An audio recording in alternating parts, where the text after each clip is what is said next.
Hello everyone, कैसे हैं आप सब लोग। आज मैं जो बात बोलने वाला हूं ना, वो आपको कोई भी आदमी नहीं बोलेगा। कोई नहीं बोलेगा, मैं इस बात की गारंटी लेता हूँ। क्यों? क्योंकि हर इंसान जो भी यूट्यूब पे काम कर रहा है, वो डायरेक्टली इनडायरेक्टली अपना फायदा चाहता है। और जो मैं अब बात बोलूंगा, उससे हर इंसान का नुकसान है। ऑफ कोर्स मेरा भी नुकसान है। खैर, मेरे को आप पता है, मेरे को कोई, आप जानते हो मुझे, मैं कोई पैसे का भूखा आदमी नहीं हूँ, है ना, लालची आदमी नहीं हूँ। नहीं तो मैं भी ना बोलता ये बात। तो बहुत ध्यान से सुनना, मैं जो बात बोलने वाला हूँ। ठीक है, सबका नुकसान है। और मेरे को नफा नुकसान, फायदा नुकसान, इसमें कोई दिलचस्पी नहीं है। मेरे को सिर्फ ये है कि आप लोगों का फायदा होना चाहिए, जो भी मेरे बच्चे हैं, जो भी मेरे स्टूडेंट्स हैं। और मैं बार बार बोलता हूँ, बेटा मैं कुछ भी कर सकता दुनिया में, आप लोगों के साथ धोखा कभी नहीं करूंगा। ठीक है। अब क्लियर कट बोल रहा हूँ, ध्यान से सुन लेना। गेट एग्जाम एक ऐसा एग्जाम है जो कि 70% पेपर पीवाईक्यू से आता है। ये मैं नहीं कह रहा हूं, मेरा एक्सपीरियंस बता रहा है। और इतने पेपर मैंने एनालाइज किए हैं आज तक अपनी जिंदगी में, और लगभग हर साल मेरे को यही बात दिखी है बेटा। 70%, मतलब समझ रहे हो, 70 मार्क्स, 100 में से 70 मार्क्स आपके पीवाईक्यू के थ्रू आ सकते हैं। ऐसा है गेट एग्जाम का लेवल। आ रहा है कुछ समझ में बात? टॉप आईआईटीज पक्का है। अगर सिर्फ और सिर्फ पीवाईक्यूज भी ढंग से, मीनिंगफुल तरीके से कर लिया, आईआईटी 100 क्या 110% श्योर है। मैं कोरे कागज पे लिख के दे देता हूं तुम्हारे को। और बार बार बोल रहा हूं, ये बात पता सबको है, बोलेगा कोई नहीं। डायलॉग है ना मूवी का, पता है लेकिन बोलेगा कोई नहीं, क्योंकि सबका नुकसान है। मेरे को कोई फर्क पड़ता नहीं, है ना। मेरा तो 1% का भी कोई दिलचस्पी नहीं है। मेरे को तो बस यही है, आप लोगों का जितना हो सके फायदा कर दूं। और अब मेरा ये स्टेटमेंट देने के बाद आप उठाना प्रीवियस ईयर पेपर्स और देखना क्या हुआ और क्या नहीं हुआ। अब ये बेवकूफी मत करना कि पेपर उठा करके देखने बैठ जाओ कि हाँ जी कौन सा क्वेश्चन रिपीट हुआ। बेटा रिपीट मैंने नहीं कहा, रिपीट एक भी सवाल नहीं होता। भाई आईआईटीज के प्रोफेसर पेपर बना रहे हैं, मजाक तो है नहीं, है ना। भाई रिपीट मारने लगे फिर तो क्या ही लेवल रह जाएगा गेट का। रिपीट नहीं होंगे, कंसेप्ट, सो कॉल्ड जो कंसेप्ट होते हैं वो रिपीट होते हैं। ठीक है, मिलते जुलते क्वेश्चन आपको बहुत सारे दिखेंगे। अगर आपके कंसेप्ट क्लियर है ना, अगर आप पीवाई की उसको ढंग से सॉल्व कर रहे हो, ढंग से सॉल्व करने का मतलब व्हाट वाई सब पता होना चाहिए। ये क्वेश्चन क्या है, ये क्वेश्चन क्यों पूछा गया है, ये स्टेप लगाया है तो मैंने, मतलब कौन से स्टेप्स लगाए सॉल्व करने के लिए, और स्टेप्स क्यों लगे। हर सवाल गेट का 2-3 स्टेप से ऊपर का नहीं होता। अगर आपके ज्यादा स्टेप्स लग रहे हैं क्वेश्चन को सॉल्व करने में, मतलब आपका तरीका ठीक नहीं है। सिंपल बात है एकदम। अब जो भी गिने चुने 2-3 स्टेप्स लग रहे हैं, क्यों लग रहे हैं वो पता होना चाहिए। मतलब क्या है, ऑफ कोर्स वो तो पता होना ही चाहिए, और क्यों लग रहे हैं ये भी पता होना चाहिए। और इसी सीक्वेंस में क्यों लग रहे हैं ये भी पता होना चाहिए। मतलब वाई वट हर तरीके से आपको पता होना चाहिए। तब मैं इस बात की गारंटी देता हूं, आपकी टॉप रैंक पक्की है। मैं आपको बार बार बताता हूँ, जैसे पॉपकॉर्न उछलते हैं ना, है ना, पॉपकॉर्न के आइडियाज आते हैं, है ना। मतलब जैसे पॉपकॉर्न आपने देखे होंगे बनते हुए, कैसे टक पक पक पक पक पक ऐसे उछलते हैं। बिल्कुल ऐसे हमारे माइंड में भी आइडियाज आते हैं, कभी ये आइडिया, कभी वो आइडिया, कभी वो आइडिया। तो ऐसे ही आपने कोई क्वेश्चन सॉल्व कर दिया और आपको लग रहा है कि आहा, मेरे से तो हो रहा है सॉल्व। डायरेक्टली इनडायरेक्टली वो तुक्का है बेटा। कड़वी बात लेकिन सच्ची बात, वो तुक्का है। क्या गारंटी है पेपर में तुम्हारा ऐसा ही दिमाग चलेगा, इसी डायरेक्शन में ही चलेगा और आप सवाल बनाओगे? कोई गारंटी नहीं है। कोई गारंटी नहीं है ना, तो इसका मतलब वो तुक्का है। तुमने समझ के वो क्वेश्चन नहीं कर रखा। हर एक क्वेश्चन को सॉल्व करने का एक प्रॉपर प्रोसेस होता है, और वो प्रोसेस तुम्हारे को ढंग से आना चाहिए। तब मैं मानूंगा कि हाँ जी आपके कंसेप्ट क्लियर हैं, आप क्वेश्चन सॉल्व करना जानते हो। नहीं तो बेटा नहीं जानते हो। ठीक है। हर एक सवाल का एक एक प्रोसेस बिल्डअप करो, ढंग से काम करो। और बार बार बोल रहा हूं, 70% पेपर पीवाईक्यू है। अगर तुमने ये कर लिया, समझ लो तुम्हारी टॉप रैंक पक्की है। ठीक है। अब सब कुछ छोड़ छाड़ दो, सब कुछ खत्म करो, सिर्फ फोकस करो पीवाईक्यूज पे। ढंग से उनको अटेम्प्ट करो, दैट्स इट। और कुछ करने की जरूरत नहीं है। बाकी सब लोगों का काम है पैसा बनाना। अगर तुम, वही बात है, लोग कुछ भी बोलेंगे, कुछ भी करेंगे पैसे बनाने के लिए, लेकिन फोकस ढंग से रखो बेटा। पीवाईक्यूज कर चुके हो सारे, फिर आप फ्री हो। आप जो करना चाहते हो, जैसे करना चाहते हो करो। ठीक है, लेकिन अगर पीवाईक्यूज नहीं किए हैं, उससे पहले अगर तुम कुछ और काम कर रहे हो, फंस जाओगे। ठीक है, तो अभी जिनके सब्जेक्ट्स रहते हैं, मैं बार बार बोल रहा हूँ बेटा, सब्जेक्ट करो।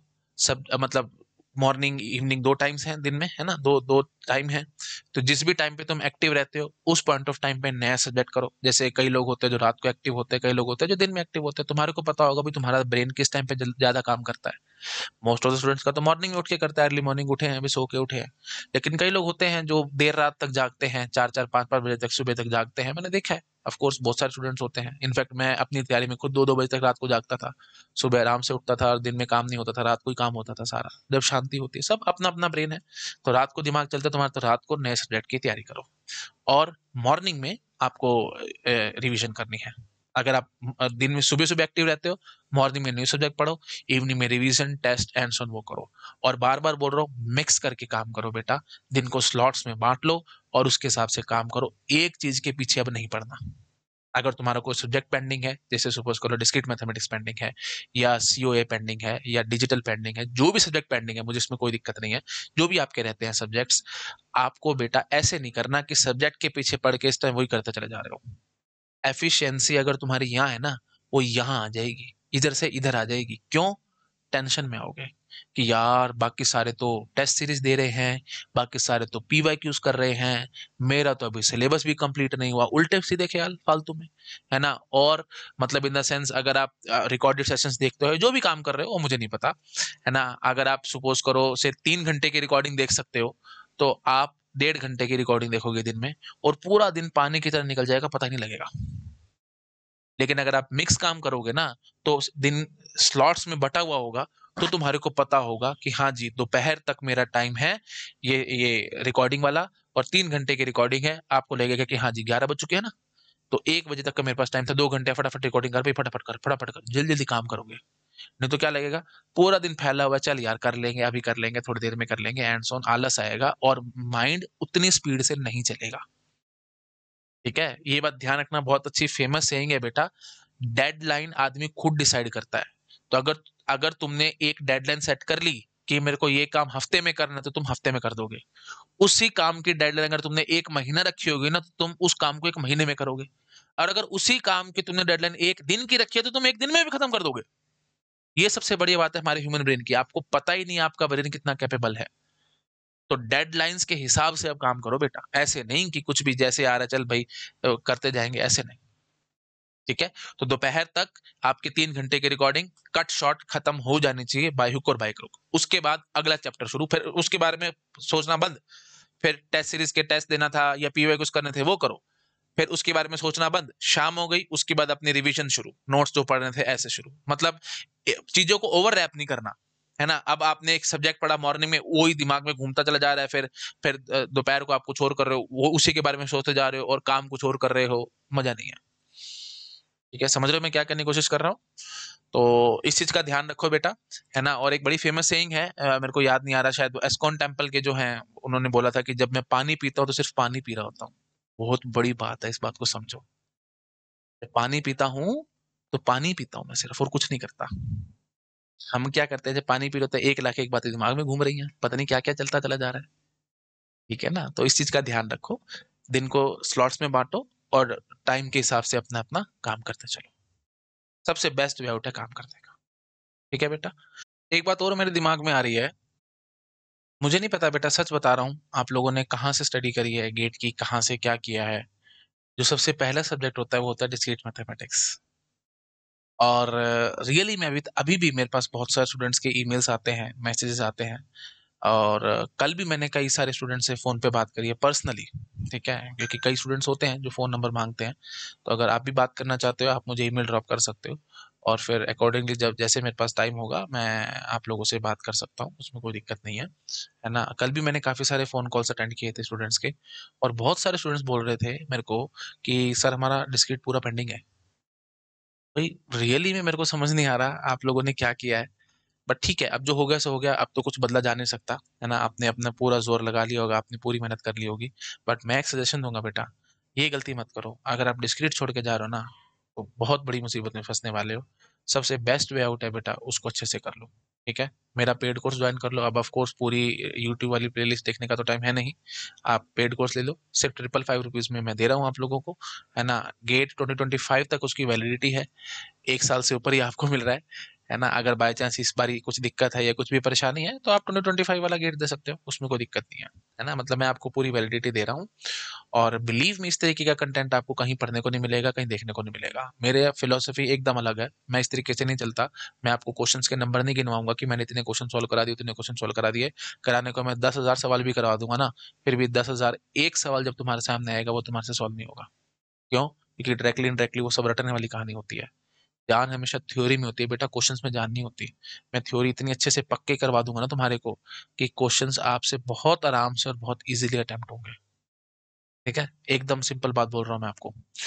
और रही बात थ्योरी की, जो मैंने पढ़ाई है डिस्क्रीट मैथमेटिक्स में, सारा पीवाईक्यूज है लगभग, मतलब इन द सेंस में पहले सारे पीवाईक्यूज देखता हूँ, है ना, उसके बाद कंटेंट डेवलप करता हूँ। तो आप देखोगे तो एक बार मेरे से देख लेना, सब्जेक्ट मेरा पढ़ लेना, पढ़ने के बाद पीवाईक्यूज ऐसे टिक मारोगे जैसे नॉवल पढ़ते हैं ना, ऐसे एकदम टिक टिक टिक टिक टिक, इजीली आपसे सारे क्वेश्चन सॉल्व होंगे। ठीक है, तो क्योंकि कंसेप्ट और जो भी चीजें हैं, जो भी मैं पढ़ाता हूँ, टॉपिक्स हैं, वो सारे पीवाईक्यूज के आगे पीछे घूमते हैं। और ये पूरा कोर्स मैंने 90 आवर्स में कंप्लीट कर दिया है ऑलरेडी, ऐप पे अवेलेबल है, आप चाहो तो उसको परचेज कर सकते हो। अच्छा, एक और सब्जेक्ट कई सारे स्टूडेंट्स का मुझे पता है पेंडिंग होता है आजकल, दैट इज टीओसी। वो अभी चल रहा है ना, और इसकी एंड डेट है 31 दिसंबर या 30 दिसंबर तक ही मान लो। मतलब मैं इससे पहले पहले आपका कंप्लीट करा दूंगा, बिल्कुल सेफ टाइम है ये आप लोगों के लिए। अगर ये 2 सब्जेक्ट पेंडिंग है, बिलीव मी, इनको ढंग से कर लो बेटा, मजा आ जाएगा, मैं सच बता रहा हूँ। जो भी डिस्क्रीट में मैं पढ़ाता हूँ, सारा का सारा उसको अप्लाई करके टीओसी में मैं आपको दिखाऊंगा। लॉजिक पढ़ा है ढंग से, कम्बिनेटोरिक्स पढ़ा है, सब कुछ आपको टीओसी में नजर आएगा। तो डिस्क्रीट की पूरी एप्लीकेशन टीओसी के अंदर है। ठीक है, ये दोनों सब्जेक्ट आप मुझसे कर लो, आपकी बहुत अच्छी रैंक आ जाएगी। और बहुत अच्छे यू कैन से कॉन्फिडेंस भी आपको बहुत अच्छा बिल्डअप हो जाएगा। क्योंकि बहुत सारे स्टूडेंट्स को ये दिक्कत रहती है कि सर हमने सब्जेक्ट तो पढ़ लिया लेकिन क्वेश्चन सॉल्व नहीं होते, है ना। तो डायरेक्टली इनडायरेक्टली मतलब यही है बेटा, आपके ये 2 सब्जेक्ट वीक है ना। और अच्छे से बोल तो डिस्क्रीट वीक है, और डिस्क्रीट में भी अच्छे से बोलूँ तो लॉजिक और कॉम्बिनेटोरिक्स, ये 2 चीजें वीक है, जिसके इन दोनों को किए बिना आपसे गेट के क्वेश्चन सॉल्व नहीं होंगे बेटा। क्योंकि ट्विस्टेड होते हैं, टेढ़े मेढ़े होते हैं। तो लॉजिक पढ़ोगे तो ढंग से आपको क्वेश्चन बोल क्या रहा है वो समझ में आएगा। कॉम्बिनेटोरिक्स आता होगा तो ऑफ कोर्स आपको क्वेश्चन की अप्रोच आती होगी। ठीक है, चलिए ओके, ठीक है। अगर अच्छा लगा वीडियो प्लीज लाइक करना, अपने फ्रेंड के साथ शेयर जरूर करना। Thank you so much, bye bye.